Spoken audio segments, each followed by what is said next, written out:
ॐ अज्ञानतिमिरान्धस्य ज्ञानाञ्जनशलाकया चक्षुरुन्मीलितं येन तस्मै श्रीगुरुवे नमः। जय श्री कृष्ण चैतन्य प्रभु नित्यानंद, श्री अद्वैत गदाधर श्रीवासादि गौर भक्तवृंद।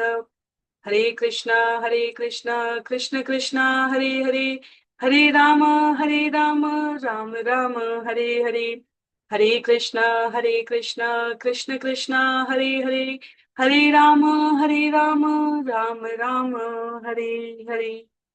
हरे कृष्णा, सभी को सादर प्रणाम। जय श्री राम। हम सभी यहाँ श्री वाल्मीकि रामायण के बाल कांड सर्ग संख्या 28 को आज के सत्र के लिए श्रवण करेंगे, जिसका नाम है विश्वामित्र द्वारा राम को दिव्यास्त्रों के प्रतिग्रह की शिक्षा।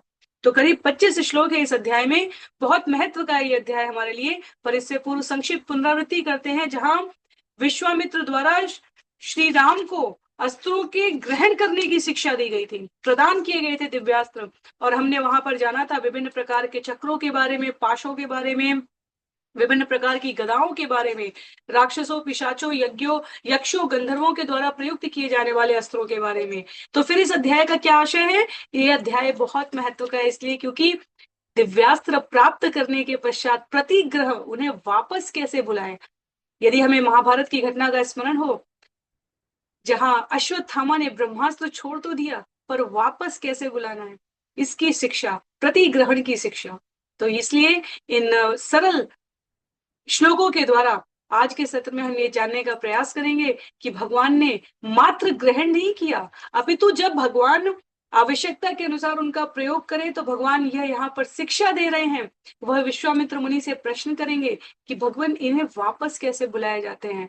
हम अपने जीवन में जिस प्रकार क्रोध करने की शास्त्र मनाही नहीं करता, पर क्रोध को नियंत्रित कैसे करना है, यदि इसका अभाव है तो क्रोध हमारे लिए सबसे भीषण शत्रु बन जाता है, जो अन्यों का कम अपितु हमारा स्वयं का नुकसान करे। तो इस प्रकार के अस्त्र, क्रोध करना, अधिकार पूर्वक किसी को दंडित करना, इन मनुष्य के रूप में, गुणों के रूप में हम यदि इन अस्त्रों का प्रयोग कर रहे हैं, तो इन्हें यदि नियंत्रित नहीं करना जानते, तो ये हमारे लिए अवगुण कैसे बन जाते हैं, ये हम सभी परिचित हैं। उसी अर्थ में यहाँ भगवान स्पष्ट करते हैं, सतर्क करते हैं मानव समाज को, कि उन्होंने अस्त्रों को प्राप्त तो किया, साथ ही साथ उनको प्रतिग्रहण की शिक्षा, उनको प्रयोग करने के उपरांत, अभिमंत्रित करके उपयोग करने के उपरांत वापस कैसे बुलाएं, ताकि उनका दुरुपयोग ना हो।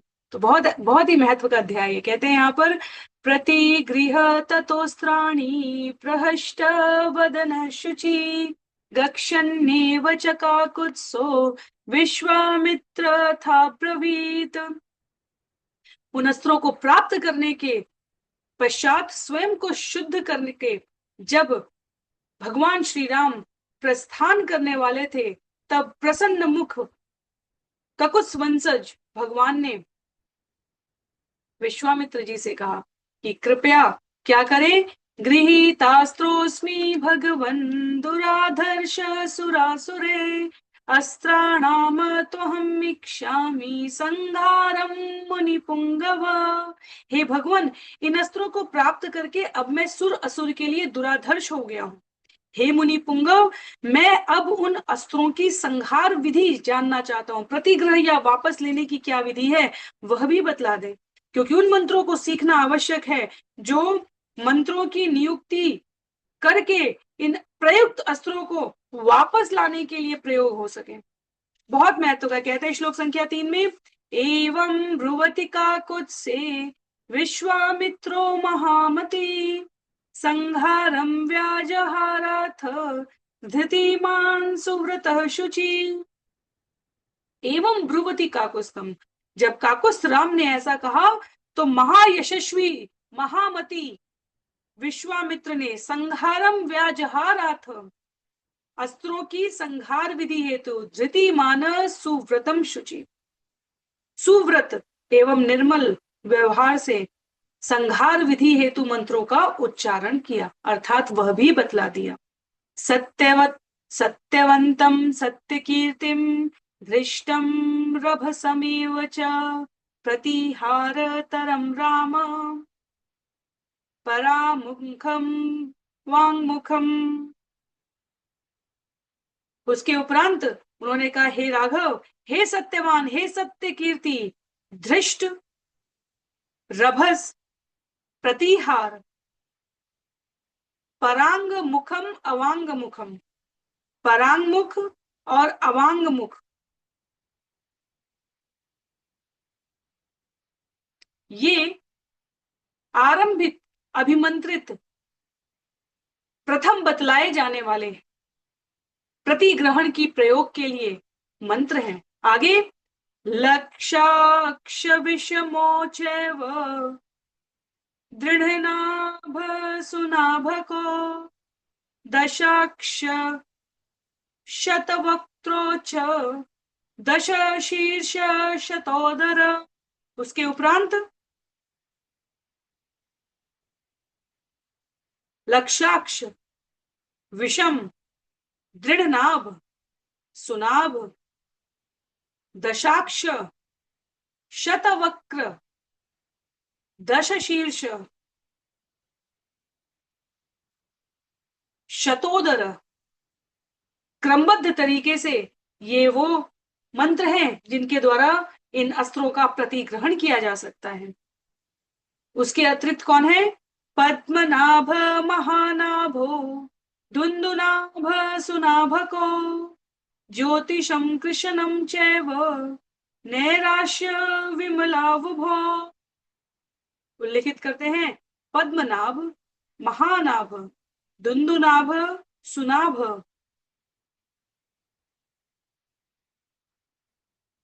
दशाक्ष, शतवक्त्र, दश शीर्ष, इन सभी के साथ साथ ज्योतिष, कृष्ण, नैराश्य, विमल, यह भी प्रतिग्रहण अस्त्रों को वापस बुलाने वाले मंत्र हैं। योगंधर हरिद्रोच दैत्य प्रशमनो तथा शुचि बाहु महाबाहु निकुली विरुचिस्तथा। योगंधर, हरिद्र, शुचि बाहु, ये दैत्य शमनकारी योगंधर है। कहते हैं आचार्य यहां पर महाबाहु, निकुली, विरुचि, यह प्रतिग्रहण के आवश्यक मंत्र मैं तुम्हें बतलाता हूं। शाचिर माली धृति माली वृत्तिमावृचिरस्तथा पित्रम सौमनसं चैव विधूतम मकरावुभो। साचिर माली, धृति माली, वृत्तिमान, रुचिर, पित्र्य, सौमनस, विधूत, मकर, यह भी जानने योग्य प्रतिग्रहण मंत्र है। तो ये विभिन्न नाम क्या है? ये मंत्रों के नाम है जिनसे आवश्यकता के लिए प्रयोग किए गए अभिमंत्रित अस्त्रों को वापस बुलाया जाता है, प्रतिग्रहण, उनको शमन किया जाता है, शांत किया जाता है। कर वीर करम चैव धन धान्यो च राघव काम रूपम काम रुचिम मोहम आवरणम तथा। आगे, कर वीर कर, धन धान्य, काम रूप, काम रुचि, मोह और आवरण, ये सभी अत्यंत तेजस्वी प्रतिग्रहण मंत्र हैं। जिम्बकम सर्वनाभम च संतान वर्णो तथा कृशाश्वत नयान राम भास्वरान काम रूपिण। कहते हैं, हे राघव, हे राम,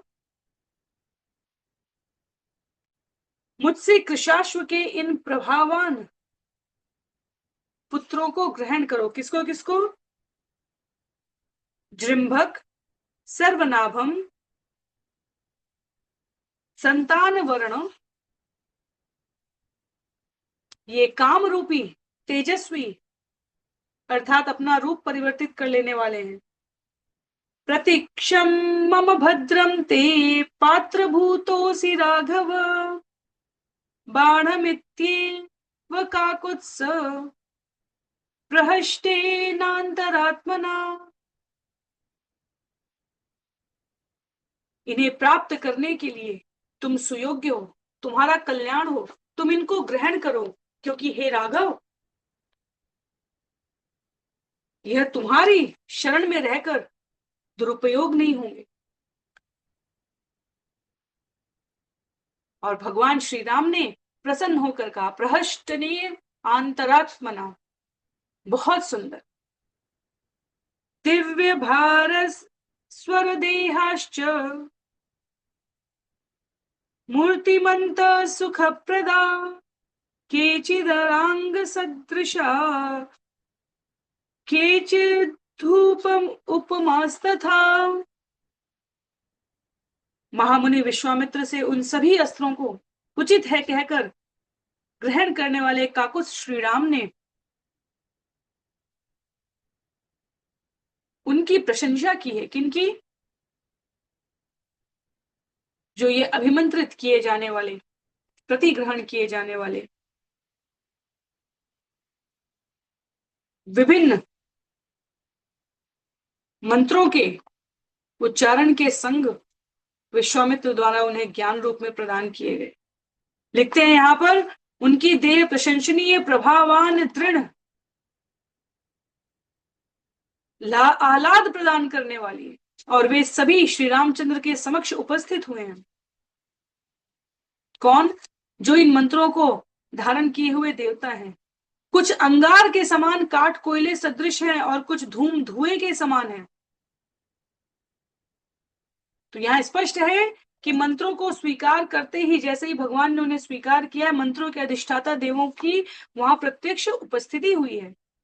चंद्रार्क सदृशा के चित प्रहांजलि पुटि पुटस्तथा रामं प्राञ्जलयो भूत्वा अब्रुवन् मधुरभाषिणा। विनीत भाव में अंजलिबद्ध वे देवता कुछ चंद्र सदृश थे, कुछ सूर्य सदृश थे, और सभी ने अंजलिबद्ध मधुर स्वरों में भगवान श्री राम से कहा। क्या कहा? इमे स्म नर शार्दूल शाधि किम करवाम ते मानसा कार्य कालेषु साहाय्यम मे करिष्यते। हे नर शार्दूल, हम यहाँ उपस्थित हैं, कृपया आप हमें किम करवामते, क्या करवाना चाहते हैं उसकी आज्ञा दें। मानसा कार्य कालेषु सहायम में करिप्यथ। और भगवान ने कहा, तुम मेरे मन में निवास करो, मेरे मन का पालन करते हुए आवश्यकता पड़ने पर मेरी सहायता करना। बहुत महत्व का है।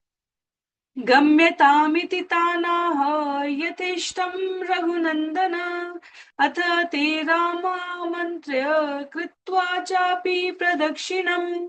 गम्यतामिति तानाहम्,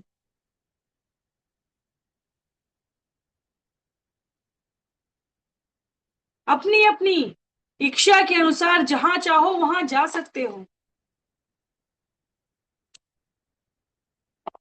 यह सुनकर भगवान श्री राम की आज्ञा लेकर उनकी प्रदक्षिणा करके, कृत्वा चापी प्रदक्षिणम, देवताओं ने प्रस्थान की अनुमति मांगी है। एवं अस्वीति काकुत्सम उक्त्वा जग्मु यथागतम प्रणम्य शीर्षा रामं सर्वे सम्मत विक्रमा।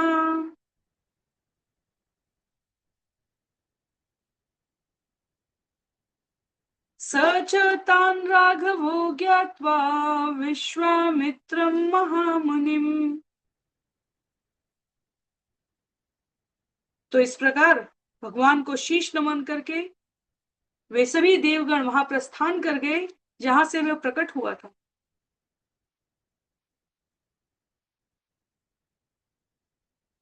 स च तान् राघवो ज्ञात्वा, विश्वामित्र महामुनि। उनसे अभिज्ञ होकर महामुनि विश्वामित्र ने भी भगवान राम से सुंदर वचन कहे। क्या कहे? गच्छनेवात्मथुरं श्लक्ष्णम् वचनम् अब्रवीतिव किन्त्वेतन्मेघसङ्काशम् पर्वतस्याविदूरत।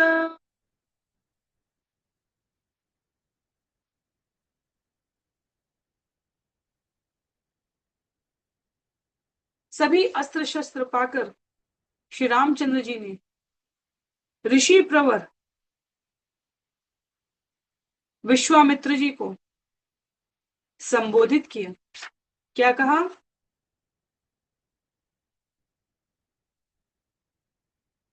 हे भगवान, किंत्वे तन्मेघ संकाशम पर्वतस्य विदूरत।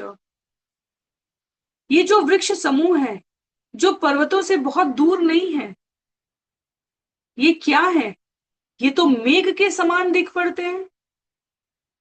वास्तव में वह है क्या?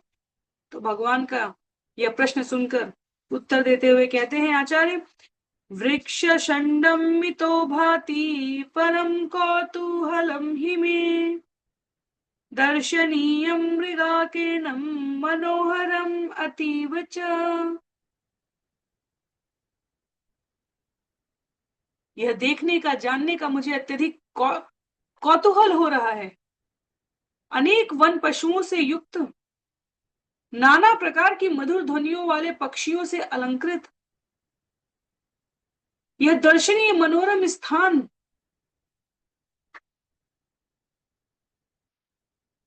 अति आकर्षित करने वाला सा जान पड़ता है। नाना प्रकार शकुने वल्गुनादैर अलंकृतम निश्चितास्मा मुनि श्रेष्ठ कांताद्रोमहर्षण। हे मुनि श्रेष्ठ, रोमांचित कर देने वाले ताड़का वन से आगे प्रस्थान करने के उपरांत यह इतना सुंदर दृश्य क्या है? अनया त्ववगच्छामि देशस्य सुखवत्तया सर्वं मे शंश भगवन् कस्याश्रम पदम त्विदम्। मुझे बतलाएं ये कौन सा स्थान है, क्योंकि ये सुखद देश है। हे भगवान, इसके विषय में मुझे कुछ तो बताएं कि यह किसका आश्रम है। संप्राप्ता यत्र ते पापा ब्रह्माग्ना दुष्टचारिणा तव यज्ञस्य विघ्नाय दुरात्मानो महामुनि। हे महामुनि, हे महान शक्तिशाली ऋषि, वह स्थान कहाँ है? तव यज्ञस्य विघ्नाय, जहां ब्राह्मणों के पापी हत्यारे, दुष्टाचारी, दुरात्मा राक्षस विघ्न डालने के लिए आते हैं, जहां अभी यज्ञ की रक्षा करना आवश्यक हो गया है। भगवंस्तस्य को देश सा यत्र तव याज्ञ की रक्षितव्या क्रिया ब्रह्मन् मया वध्याश्च राक्षसा। आप बताएं वह स्थान जहां आप यज्ञ करते हैं। हे ब्रह्मन, मैं उस स्थान की रक्षा करूंगा और उन राक्षसों को मार डालूंगा। एतत् सर्वं मुनि श्रेष्ठ श्रोतुमीक्षाम्यहं प्रभो।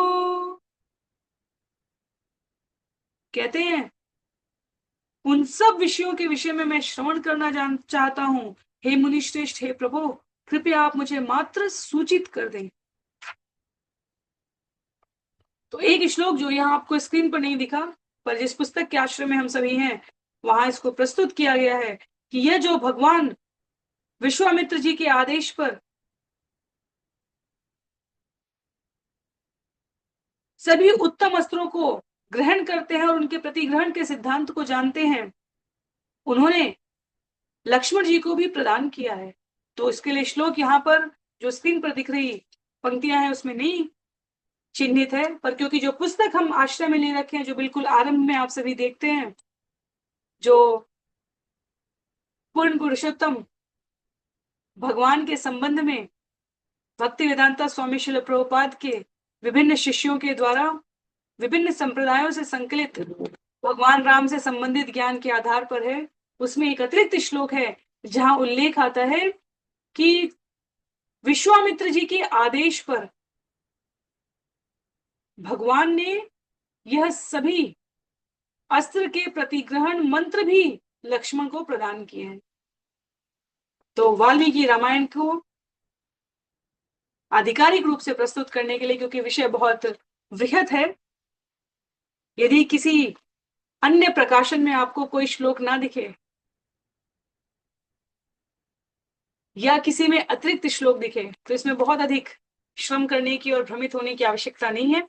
विषय का संदर्भ क्या है, क्योंकि भगवान श्री राम को विश्वामित्र जी प्रदान कर रहे हैं, तो यहाँ इस पुस्तक के आश्रय में यह लिखा हुआ है, ततस्तु राम काकुत्स शासनात् ब्रह्मवादिना लक्ष्मणाय च तान् सर्वान् अस्त्रान् रघुनंदन संघारांश्च संहिष्ट श्रीमान तस्मै न्यवैदयत्। तो कह रहे हैं यहाँ पर कि विश्वामित्र के आदेश पर उन सभी उत्तम अस्त्रों को काकुत्स रघुनंदन ने लक्ष्मण जी को प्रदान किया, और अति संतुष्ट होकर सुंदर राम ने उन अस्त्रों के प्रतिग्रहण मंत्र भी, तो मंत्र स्वीकार करने का और पुनः वापस बुलाने का, यह भी विश्वामित्र के आदेश पर उन्होंने लक्ष्मण जी को भी प्रदान किया है। तो इसके साथ ही यह अध्याय यहाँ पर समाप्त हो रहा है, क्योंकि भगवान ने अब इतिहास जान लिया, मार्ग की यात्राओं में आने वाले विभिन्न कथाओं को, सरयू के इतिहास को, कामाश्रम के इतिहास को जान लिया, ताड़का का वध कर दिया। अब उस यज्ञ की, उस स्थान की अस्त्र शस्त्र स्वीकार करने के बाद जिज्ञासा करते हुए कहते हैं जहां यज्ञ की रक्षा करनी है वहां ले चलें। तो विश्वामित्र जी के आश्रम का नाम है सिद्धाश्रम। तो अगले सत्र में हम सभी अध्याय संख्या 29 में श्रवण करने का प्रयास करेंगे सिद्धाश्रम के इतिहास के बारे में, जहां पर दीर्घकालीन चलने वाला यह यज्ञ, जिसमें देवताओं के अभिप्सित हवि को पूरा होने से पूर्व ही राक्षसों के विघ्न के कारण समय की पूर्णता से पूर्व नष्ट भ्रष्ट हो जाना पड़ रहा है, उसको कैसे भगवान पुनः स्थापित करेंगे, इसकी चर्चा श्रवण करेंगे। सत्र को यहीं पर समाप्त करते हैं। श्रील प्रभुपाद की जय, श्रील गुरुदेव की जय, अनंत कोटि वैष्णव वृंद की जय, नामाचार्य श्रील हरिदास ठाकुर की जय, श्री वाल्मीकि रामायण की जय। सभी को बहुत बहुत आभार। हरे कृष्णा, जय श्री राम।